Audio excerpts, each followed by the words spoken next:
সমাগত পঞ্চায়ত নিৰ্বাচন কিন্তু বিগত সময়ছোৱাত পঞ্চায়ত প্ৰতিনিধিসকলে কি কাম কৰিলে এইবোৰৰ খবৰ বিচাৰি আমি এই মুহূৰ্তত উপস্থিত হৈছোঁ নিমাতীৰ ভিতৰ ককিলা কৈৱৰ্ত গাঁৱত আৰু ইয়াৰ যিখন ছবি আমি এই মুহূৰ্তত দেখিছোঁ বাস্তৱ ছবিখন সতীৰ্থ পাৰ্থৰ জৰিয়তে দেখুৱাবলৈ মই অকণমান চেষ্টা কৰিম এটা প্ৰায় 1 কিলোমিটাৰ জোৰা পথ বিচাৰি ৰাইজে এই মুহূৰ্তত হাবাথুৰি খাবলগীয়া হৈছে তেওঁলোকে যিখন পঞ্চায়তৰ অন্তৰ্ভুক্ত 30 নং উত্তৰ পশ্চিম চাৰিগাঁও গাঁও পঞ্চায়তৰ এইসকল ৰাইজ কেৱল এই পথটোৱে নহয় ইয়াৰ উপৰিও এনে বহু পথ আছে এই পঞ্চায়তখনৰ অন্তৰ্গত যিবোৰ পথৰ কোনো কালেই মেৰামতি নহ'ল কিয় মেৰামতি নহ'ল তাৰ উত্তৰ এতিয়া ৰাইজে NKTVৰ জৰিয়তে জনপ্ৰতিনিধিসমূহৰ পৰা জানিব বিচাৰিছে বিধায়কগৰাকীৰ পৰা যে কিয় এই পথৰ মেৰামতি কৰা নহ'ল ইয়াৰ এইসকল ৰাইজ ভোটাৰ নহয় নেকি তেওঁলোকে একোটা প্ৰশ্ন তুলিছে গতিকে মই কথা পাতিবলৈ যত্ন কৰিম প্ৰথমতে আপোনাৰ ওচৰলৈকে আহিছোঁ পঞ্চায়তখনৰ নাম 30 নং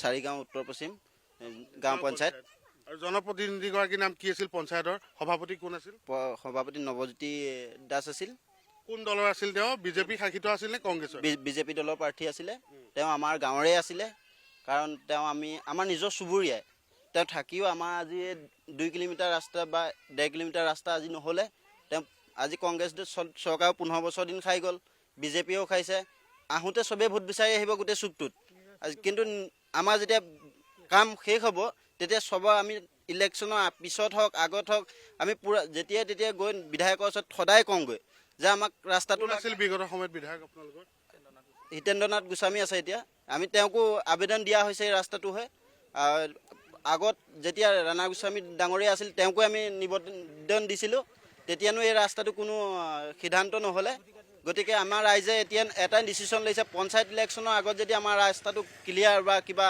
ডিচিশ্যন নহয় আমাৰ 400 ভোট আছে আমি বৰ্জন কৰা এটা সিদ্ধান্ত লৈছোঁ গোটেই ৰাইজে 400 ৰাইজে ভোট বৰ্জন কৰিব কাৰণটো এই কাৰণে ক'বলগীয়া হৈছে যে এটা পথ বিচাৰি পেলাই হাহাকাৰ কৰিবলগীয়া হৈছে সংবাদ মাধ্যমৰ ওচৰ চাপিবলগীয়া হৈছে আপোনালোক কি ভোটাৰ নহয় নেকি আমিতো যিহেতু এজন এতিয়া প্ৰাপ্তবয়স্ক ব্যক্তি আৰু বিভিন্ন ধৰণৰ ছাত্ৰ ছাত্ৰীও আছে যদি সাধাৰণ মানুহৰ এটা মূল সমস্যাই যদি ৰাস্তাটোৱে ঠিক নহয় সেই ৰাস্তাটো ঠিক নহ'লে বিভিন্ন সমস্যা থাকিলেও এটা পথ যদি সুচল নহয় তেতিয়া মানুহ কোনো ধৰণৰ মানে উন্নতি সাধন নহয় লাগিলে যিমানেই চৰকাৰে মানুহক ঘৰ নিদিয়ক ব্যক্তিগত যি নিদিয়ক কিন্তু ৰাজহুৱা স্বাৰ্থত আমাক এটা সুচল ৰাস্তা আমি বিচাৰোঁ কি কয় কিয় নহয় ৰাস্তাটো আজি বছৰ ধৰি এই যান্ত্ৰণা কিয় ভুগিবলগীয়া হৈছে আমি যোনেই এইটো যিসকল প্ৰাৰ্থী আমাৰ এইটো এৰিয়াৰ পৰা জিকে সেইসকলক আমি প্ৰতিবাৰে আবেদন জনাওঁ তেওঁলোকে গাঁৱে ভূঞে আহি যেতিয়া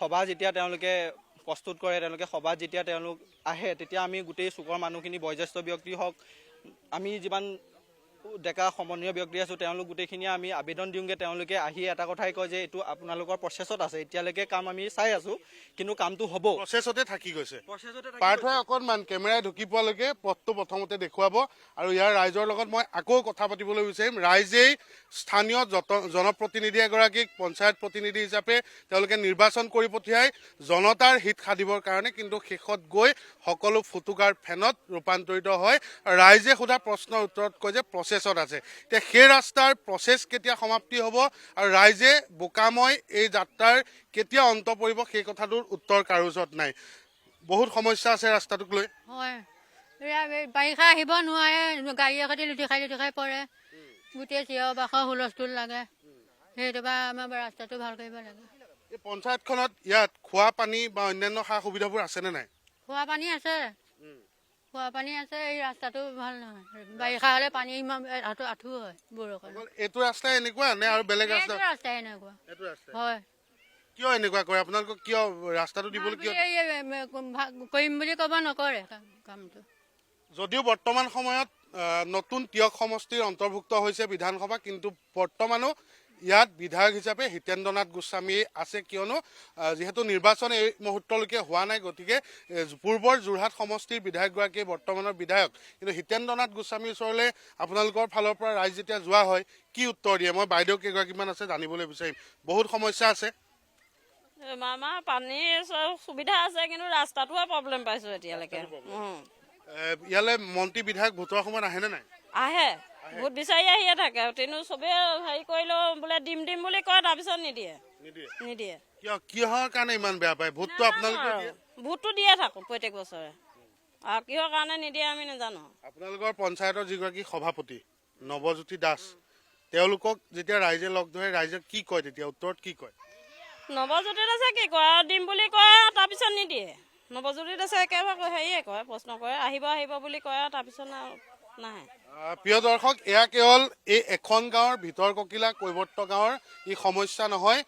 এয়া এনেধৰণে বিভিন্ন ঠাইত পঞ্চায়ত জনপ্ৰতিনিধিসমূহে পিন্ধোৱা একোটা ডাঙৰ টুপি ৰাইজক এই ধৰণে চলি আছে, এই ধৰণে তেওঁলোকে কাম কৰি আছে, জনপ্ৰতিনিধি হৈ আছে, কিন্তু পকেট গৰম তেওঁলোকৰ নিজৰ হৈছে। ইয়াত ৰাইজৰ বা ৰাজহুৱা কোনো ধৰণৰ স্বাৰ্থজনিত কাম তেওঁলোকে কৰিবলৈ এই মুহূৰ্তলৈকে সমৰ্থ হোৱা নাই। তাৰ প্ৰমাণ এই পথটো।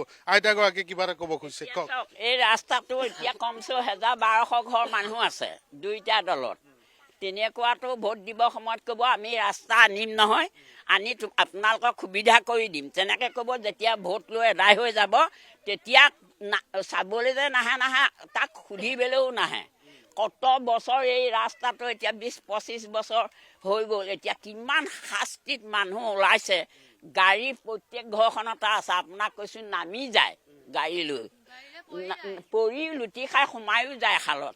এতিয়া এইবোৰ খালডং চাওকচোন, গোটেই খালদি পানী কেনিও ক'তো নাযায়। মানুহৰ ঘৰ, এইবিলাক মানুহৰ ঘৰ চব বুৰি যায়। চাং সাজি কিবা সাজি থাকিব লাগে। এনেকুৱা আমাৰ ককিলা গাঁওখনৰ এই মধ্যম মাছ ৰাস্তাটোত আমি এনেকুৱাকৈ বাস কৰি ভাত খাইছোঁ। কিহৰ কাৰণে নিদিয়ে বুলি ভাবে? কি কাৰণে নিদিয়ে এতিয়া একো ধৰিবই নোৱাৰি, একো ক'বই নোৱাৰি। দিম বুলি ক'ব, তাৰপৰা নাই। এইবাৰ ডেকাহঁতে কৈছে যে ৰাস্তাটো নিদিলে কিন্তু পঞ্চায়ত নিৰ্বাচন বৰ্জন কৰিম বুলি কৈছে। ঠিকেই কৈছে, ল'ৰাগাল উঠক, উঠি পেলানি প্ৰচেছন কৰক। আমাক ৰাস্তাটো লাগে, একো নালাগে। ঘৰ চাই দিলে, নিদিয়া এটাও নাই। দিয়া ভকক, থকা ভককে পকা ঘৰ ভাঙি দিছে, আৰু নোহোৱা মানুহবোৰক এইবিলাক ঘৰ চকচোক জুৱলি সহায় দি গৈছে। এই মানুহৰ ঘৰ, এই ঘৰ আৰু পালে, এই ঘৰ পাইছে, এইখিনি চুক টকাও নাই ঘৰ। এই দিয়াক দিছে, নিদিয়াক না। প্ৰত্যেক ঘৰত 4টা 5টা তেনেকৈ নিজৰ মানুহবোৰক দিছে, বাকী মানুহবোৰৰ মুখলৈ নাচায়। তেনেকুৱাকৈ কাম কৰি ভোটত জিকি এনেকুৱা কৰি আছে। আমাক ইমান শাস্তি দিছে আমাৰ এই গাঁওখন বুলি কৈছোঁ, এখন গাঁও এখন। আপুনিতো নামি আহিছে, এই এখন গাঁও দুটাৰ পৰা ইমান শাস্তি হৈছে। ৰাইজৰ যথেষ্ট ক্ষোভ আছে, খং আছে। পাৰ্থই পথৰ কাষৰ ঘৰসমূহো দেখুৱাব, লগতে নলাসমূহো দেখুৱাব। পথৰ কাষত ক'ৰবাত নলা এনেধৰণে বন্ধ হৈ পৰিছে, ক'ৰবাত খোল খাই আছে, ক'ৰবাত ঘৰ উৱলি গৈছে। কিন্তু উপযুক্ত ব্যক্তিজনে এটা প্ৰয়োজনীয় ঘৰ, চৰকাৰী আৱাসগৃহ নাই পোৱা বুলিও এই মুহূৰ্তত ৰাইজে অভিযোগ উত্থাপন কৰিছে এই ভিতৰ ককিলা কৈৱৰ্ত গাঁৱত। আৰু বিশেষকৈ নৱজ্যোতি দাস নামৰ যিজন পঞ্চায়ত প্ৰতিনিধি আছিল পূৰ্বতে, সেই পঞ্চায়ত প্ৰতিনিধিগৰাকীৰ বিৰুদ্ধে এনেধৰণৰ ক্ষোভ এই মুহূৰ্তত ৰাইজে উজাৰিছে, লগতে বিধায়কৰ বিৰুদ্ধে যথেষ্ট ক্ষোভ উজাৰিছে। মই আকৌ আহিছোঁ যে হিতেন্দ্ৰ নাথ গোস্বামীৰ লগত কথা পাতিছিল আপোনালোকে? কথা হৈছে আমাৰ এই ৰাস্তাটোৰ কাৰণে এপ্লিকেশ্যন আমি দিয়ে থাকোঁ। গতিকে এই ৰাস্তাটো আমাৰ হিতেন্দ্ৰ নাথ গোস্বামী আহি হ'ব বুলি কয়, কিন্তু ইয়াত আহি নহয়। কাৰণ আমাৰ ইয়াত আজি 400 ভোটৰ ভিতৰত 200 হয়তো বিজেপি আছে, 200 কংগ্ৰেছৰ আছে। এই ভোট বিভাজনৰ কাৰণে আজি এই ৰাস্তাটো বন্ধ হৈ আছে। গতিকে আমি চবেই এতিয়া একগোট হৈছোঁ। আমি এটাই জানো, কংগ্ৰেছ বিজেপি বুলি নাই, আমাৰ ৰাইজ হৈ এটাই কথা ভাবিছোঁ যে আমি গোটেই 4 ভোট কাক দিয়ে সেইটো আপোনাৰ একান্ত ব্যক্তিগত, কিন্তু পথ এটা পোৱাটো, সুচল পথ এটা পোৱাটো আপোনাৰ নাগৰিক হিচাপে আপোনাৰ প্ৰাপ্য। সেইকাৰণে আমি গোটেই ৰাইজে মিলি আমি ভোট বৰ্জন কৰিম বুলি ভাবিছোঁ। গোটেই যিমান ভোট আছে আমি এটাও দিবলৈ নাযাওঁ। হয়তো আমি পঞ্চায়ত বুলি নহয়, যিমান ইলেকশ্যন আহে হয়তো ৰাস্তাটো নোহোৱালৈকে কথাটোকে সজোৰে জনপ্ৰতিনিধিসকলক বুজাই দিব লাগে। যদি আপোনালোকে প্ৰকৃততে সেই সিদ্ধান্ততে অৱনীত হৈছে, তেতিয়াহ'লে সেই কথাটো ক'ব লাগে, ভোট বৰ্জন হ'ব। এজন সাধাৰণ জনতা হিচাপে যদি আমি নিজৰ প্ৰাপ্যখিনিয়ে নাপাওঁ, তেতিয়াহ'লে আমি ৰাজঘৰীয়াক জিকা আমি কি পাম? ৰাজঘৰীয়াই যদি এটা সাধাৰণ এটা ৰাস্তা মানুহক যদি প্ৰদান কৰিব নোৱাৰে, তেতিয়া এই প্ৰতিনিধিসকলে তেওঁলোকক কি বিশ্বাসত আকৌ কি কয়? আজি এখন চৰকাৰৰ মূল দায়িত্ব হৈছে জনসাধাৰণৰ হকে কাম কৰা। গতিকে আমি আজি 77 বছৰৰ পাছত যদি আমি এনে অৱস্থাত থাকোঁ, আজি দেশখন আমাৰ যথেষ্টখিনি আগবাঢ়ি বহুত দূৰ গুচি গ'ল। গতিকে এনেকৈ চুবুৰীয়া অঞ্চলত থকা মানুহখিনি কেনেকুৱা ধৰণৰ অৱস্থা হয়, যেতিয়া বাৰিষা হয়, যেতিয়া সম্পূৰ্ণৰূপে বৰষুণ দিয়ে, সেই বৰষুণ দিয়াৰ অৱস্থাত মানুহ উঠাটো বাদ দিছোঁ, গৰু ছাগলীও এই ৰাস্তাটোৰ ওপৰেদি উঠি যাব নোৱাৰে। এনেকুৱা আমি লেতেৰা অৱস্থা হৈ যায়। আমি কেইবাবাৰো গৈছোঁ, এপ্লিকেশ্যন দিছোঁ, আৰু আমি চুকৰ ওচৰ চুবুৰীয়া ল'ৰা ছোৱালীখিনি গোট খাই মেলি আমি বিভিন্ন সময়ত আমি নিজৰ পকেটৰ পইচা খৰচ কৰি আমি ৰাস্তা বনাবলৈ সক্ষম হৈছোঁ।